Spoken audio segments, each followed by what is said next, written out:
Imagine a country where jobs are plentiful and families can get ahead. A country where veterans are treated with dignity and respect. A country so powerful terrorism is in retreat, our families safe. A country run by a leader whose career was built on success. A leader who isn't beholden to special interests, but to the people themselves. Make America great again. Donald Trump for president. I'm Donald Trump, and I approve this message. Blog Talk Radio.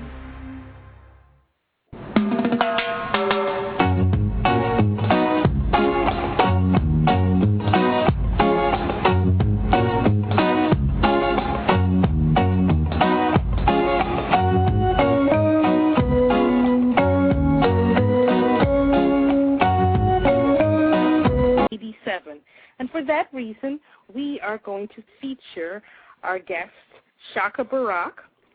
Shaka is the president and co-founder of Marcus Garvey Institute in Chicago, and has an annual Universal Marcus Garvey birthday celebration and tribute telephone conference call held on the morning of August 17th each year with Garveyites from around the world. He was born in Centerville, Tennessee.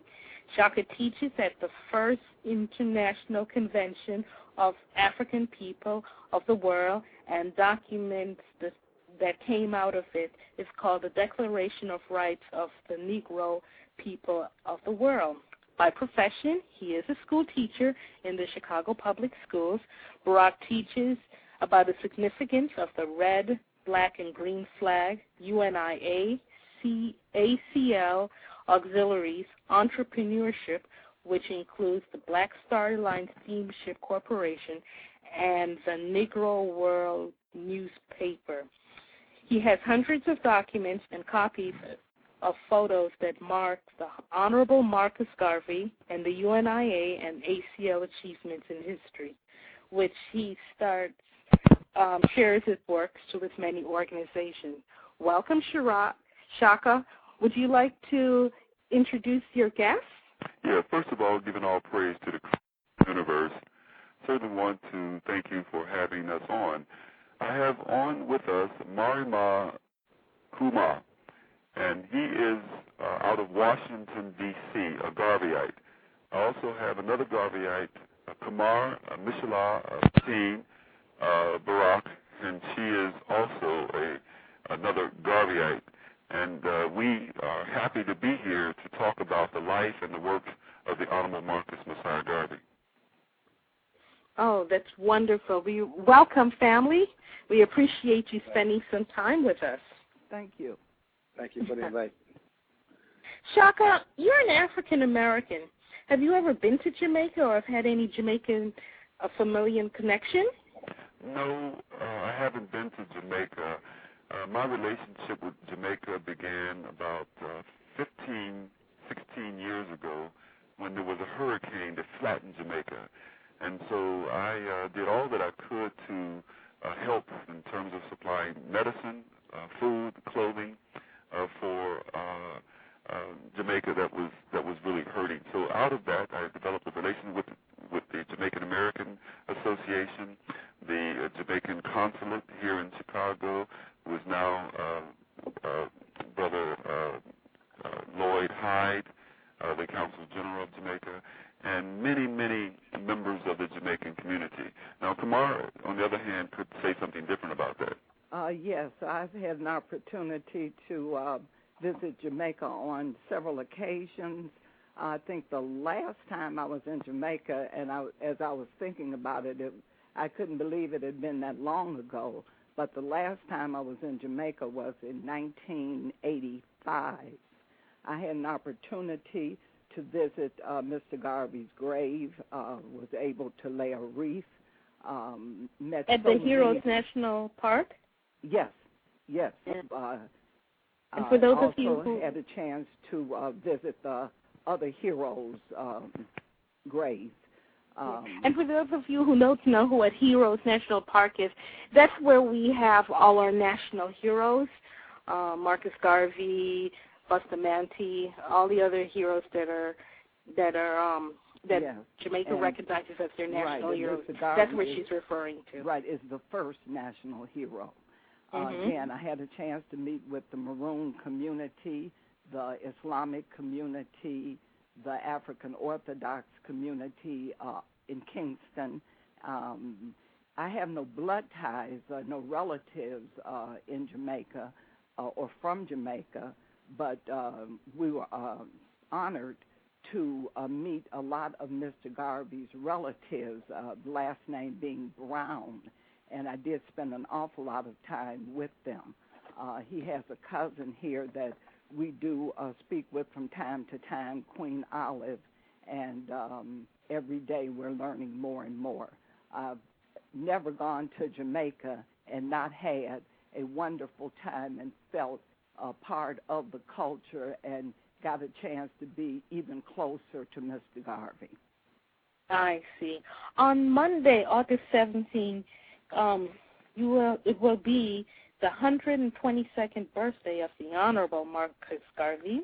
Correct. Please share with your audience who this great man was and why has his life been so impactful to you.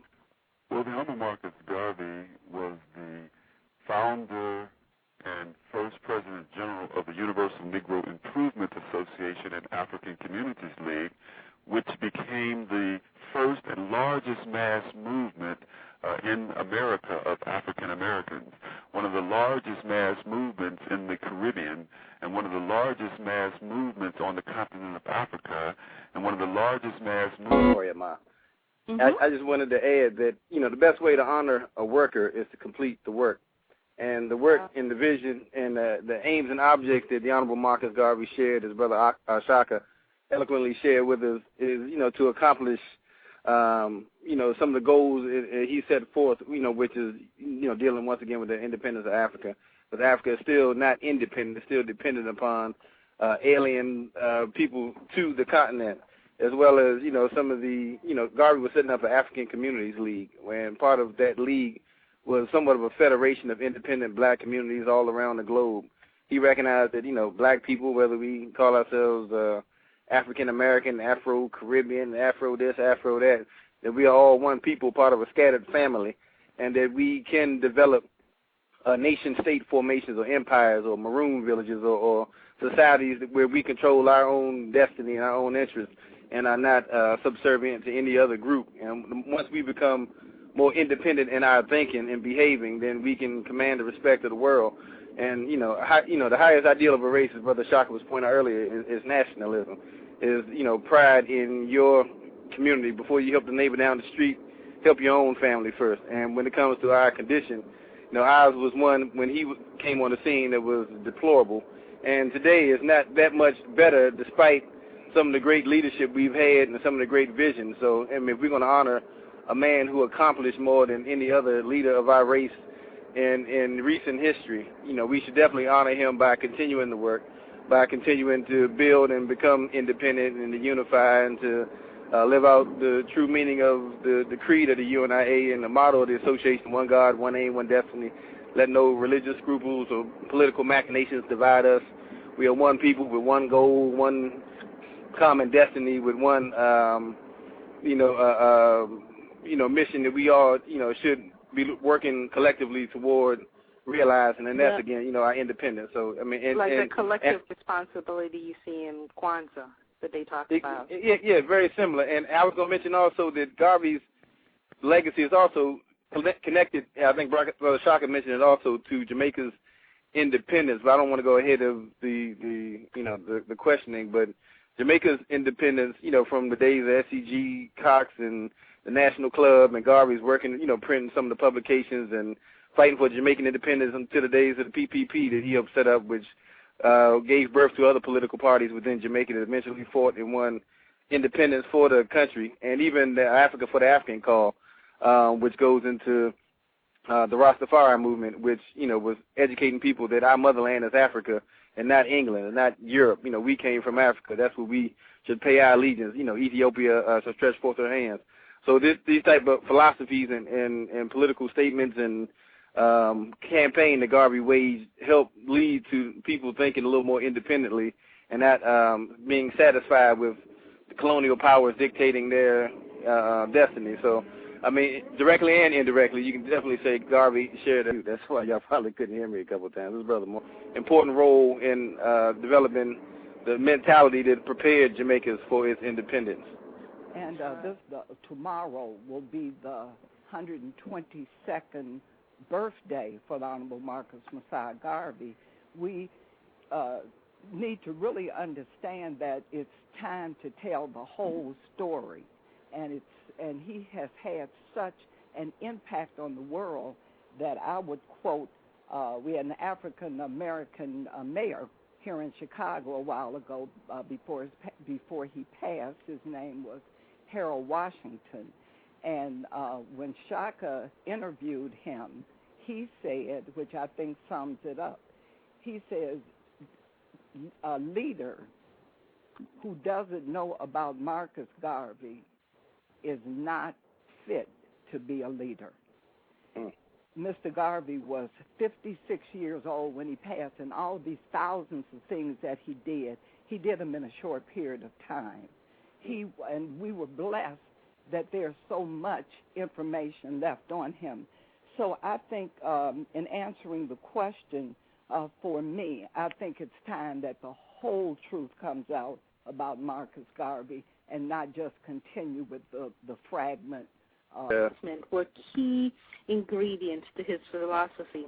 How does the Institute put this plan into motion to meet its goal? Well, one of the things that must happen, we don't have communities. We have neighborhoods where we are disconnected and disjointed. And so in order to build communities, we have to have unity. And in order to build an economic program, we have to have unity. And the game of divide and conquer has been played on our people so much until we are divided between the Jamaican community and the African American community and the African community and the African Afro-Latinos. That's a big, yes, that's a major division. African a lot of people Hispanic, don't really, they don't. I'm glad that you mentioned that, because Afro-Latinos are so disconnected to Africa. I think of all the African diaspora groups, Afro-Latinos completely disconnect with I'll tell you one more disconnected than that, the African Asian. So in other words, because of this division that exists among us, it keeps us weak. And so Garveyism is the glue that will cement us together, because when we get through sitting at the table discussing the life and the works of the Honorable Marcus Garvey and seeing how he sought to bring all of us together. Back then he was talking about 400 million members of our race. Today we must talk about 1 billion members of our race, but we must talk about it in the same light that he talked about it. And as we begin to talk about the things that we have in common, for example, despite the religious differences and the political machinations and so forth, we are one race of people, all descendants of that mighty race that inhabited ancient Africa. And so the other thing that we have in common, that we're promoting that we have in common, is that we have a great leader that we all share, no matter what part of the world, because he thought about us all, and that was the Honorable Marcus Messiah Garvey. So before we have the economic program, we must have a racial education, because if you send somebody to a school and they learn economics, but they don't learn how to be loyal to their race, then they'll end up taking the knowledge that they have, serving somebody else, going into somebody else's corporation to work for them, abandoning their community. So it's not just enough to teach somebody economics and law and teach them other skills without giving them a racial education. So we'll do that part, and then they can learn the other things as a secondary form of education. I see. One of Garvey's famous quotes was, "If you have no confidence in self, you are twice defeated in the race of life. With confidence, you have won even before you've started." With that in mind, I would like to ask the panel to give me to share your perspective on the following statements. The first one: as technology especially through communication, make our world more networked. How does one retain the unique strengths? Marma? Yes. Make sure I'm not on mute. Yes. Well, the African fundamentalism, which was one of Garvey's core writings that shaped the philosophy, which actually was a practice and plan as well as a philosophy. But African fundamentalism talks about science par excellence and how we need to utilize all fields of technology, science, communication, etc., and contemporize our study of it, and become masters of all these different fields in order to improve our independence and improve our conditions, to improve our networking, etc. I was thinking as you were speaking, Brother Shaka always considers and kind of drove into my head that Garveyism is the gospel of success, that to study Garvey's success during a time when we did a lot more with less is to study that he didn't have any emails, he didn't have any telephone. A lot of people didn't have telephones at the time. A lot of people didn't. There was no television. There was not a lot of what we are comfortable with as modern technology today that we have at our disposal. Yet he was able to accomplish far more than any of us since have been able to accomplish. He was able to successfully build up an economic industry, and have a shipping line. But one thing. I was just saying, it's funny that you should mention it. I was thinking about that conference that he had where he brought like almost 1 million people, and that was in the 20s. When, if you really sit down and think about it, that's pretty incredible. Oh, yeah. 12 million people worldwide at the UNIA's peak. We don't have any organizations today with that kind of structure. No black, and with no technology. Operated shipping line. Exactly. And this type of communication, what you would take to orchestrate a convention with 25,000 delegates alone. And, Brother Shaka always talks about the hats that Mr. Garvey wore, the not only chairing the convention and, sending out all the invitations, et cetera, but at the same time, we're talking about communication. He had a newspaper that was one of the most popular newspapers at its time.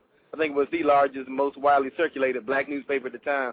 But it was translated into 4 different languages and sent all around the world, even when the paper had to get smuggled in on the backs of sailors so that it could get to the people, and children would hear the stories read in the town square and then go off into the villages and share the words from the Negro World newspaper. But Mr. Garvey had an ability to inspire people to greatness, to inspire people to succeed and to accomplish whatever they willed, and that legacy definitely sets an example for us in this age of modern technology. Are we really doing as much as he was doing to accomplish some of the same objectives and goals?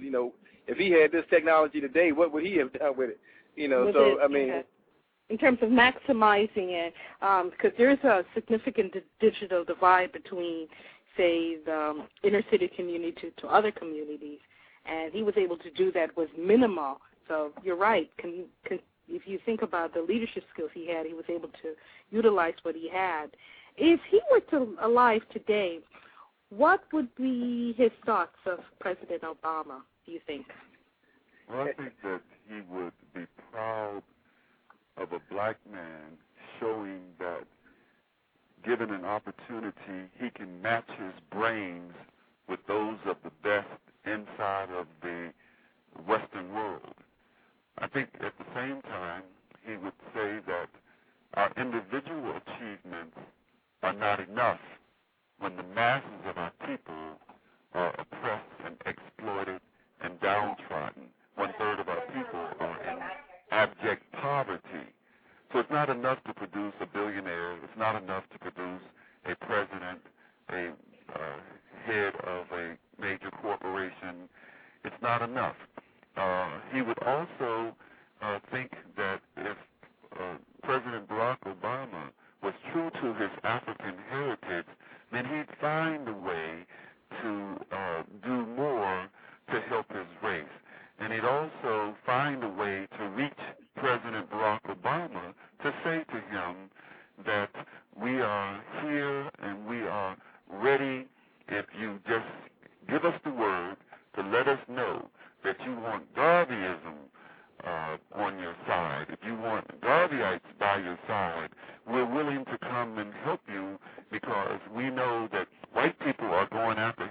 all that they possibly can for their community, for their race. And so we and not just whites, but other ethnic groups are doing interests too. But I was wondering, what are the resources of the Honorable Marcus Garvey and the Institute you would like to share? Well, one of the things that we have, some of the same things that Marma has and Kamar has, and that is after 30, 20, 15 years of studying the life and the works of the Honorable Marcus Garvey, you accumulate a lot, and you're willing to share that information. Marma, you want to talk about some of the resources that you have?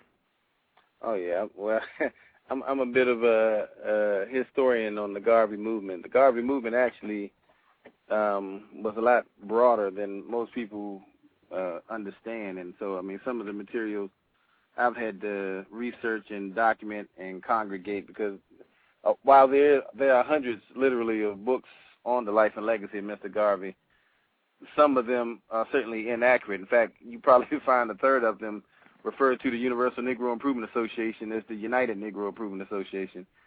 Some of the legacy has been besmirched, and you know, Garvey's legacy has been discredited by certain scholars who were, who weren't too well,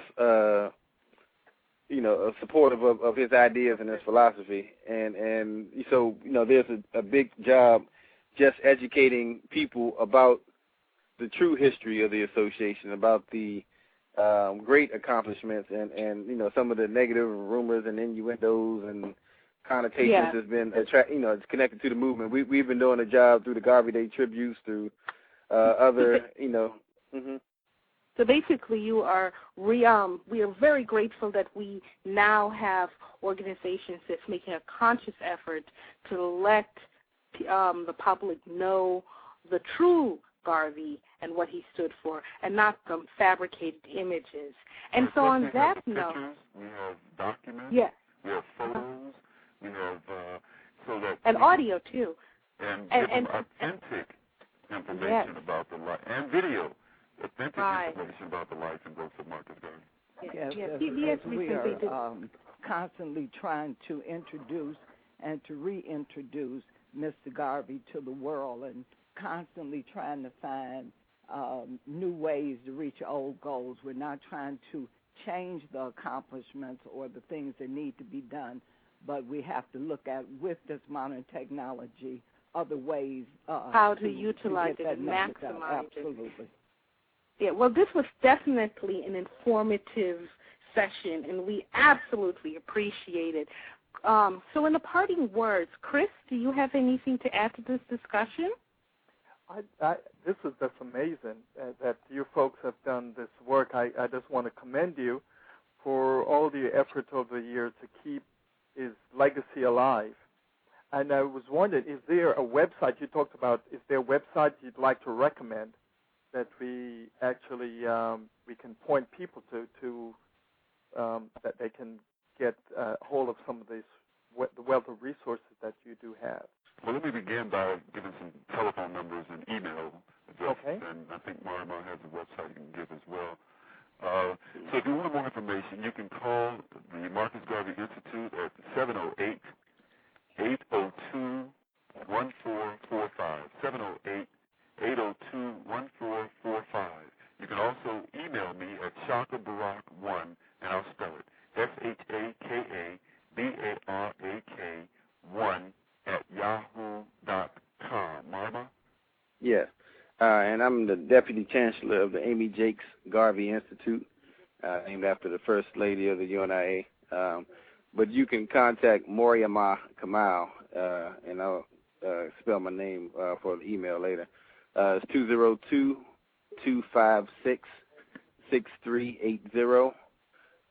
My email address is mwariama1@aol.com. Definitely have a wealth of resources, and I'd like to also make notice that the commissioner in Jamaica of the UNIA is Brother Stephen Golding, the Prime Minister's son, actually. of Jamaica, and he's been operating for over 10 years now the NegroWorld.com website. And the NegroWorld.com is also a site where you can find a lot of historical documentation and information about, the good words, works, and deeds of the Honorable Marcus Garvey, as well as LadyDavis.org, which is another site we're setting up that talks about one of the close aides and accomplices of the Honorable Marcus Garvey and a lot of the good work that he did, a lady by the name of Henrietta Vinton Davis, whose birthday is also fast approaching in August. So August is very special. Yes, it is. Oh, yeah. And, ma'am, would you like to say anything?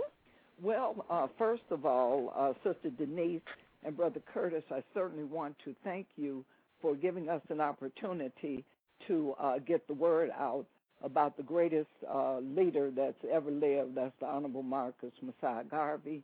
And we look forward to dialoguing with you and your audience again here in Chicago. We will have a tribute at the Agape Family Life Center tomorrow, August 17th from 5 p.m. until 9 a.m. That's at 24 West 69th Street. And again, you can reach the Marcus Garvey Institute at 708-802-1445. Please give us a call. Thank you so much. Okay, but for one more thing, if you'd like to learn more about Chris's blog, you can visit Jamaicans.com, and his blog is called Me Thinking Are You, and his website is YourGenius.com. If you'd like to hear one of Marcus Garvey's speech, visit JamaicanDiaspora.com and click Ning. And on the Ning site, there are a bunch of, you can just click audio, and then you could hear one of Marcus Garvey's speech. It has been a pleasure, and please contact us if you have any questions. Thank you all for spending some time with us. Thank you. Thank you.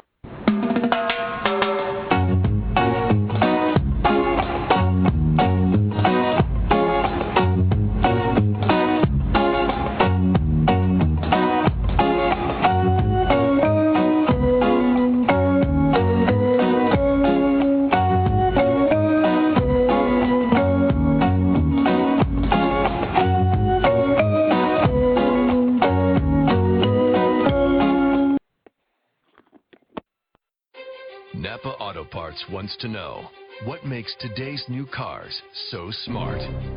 Is it the questionably useful Wi-Fi connectivity? Could it be the giant, confusing touchscreens you should probably stop playing with while driving? Or perhaps voice-activated everything that never seems to listen very well? The answer, of course, is none of the above. Click the banner to see the smartest car available today. You heard the speech. But behind the glitter lies this stark truth. In Hillary Clinton's America, things get worse. Under her dishonest plan, taxes keep rising, terrorism spreads. Washington insiders remain in control. Americans losing their jobs, homes, and hope. In Donald Trump's America, people are put back to work. Our families are safe. The American dream achievable again. Change that makes America great again. I'm Donald Trump, and I approve this message.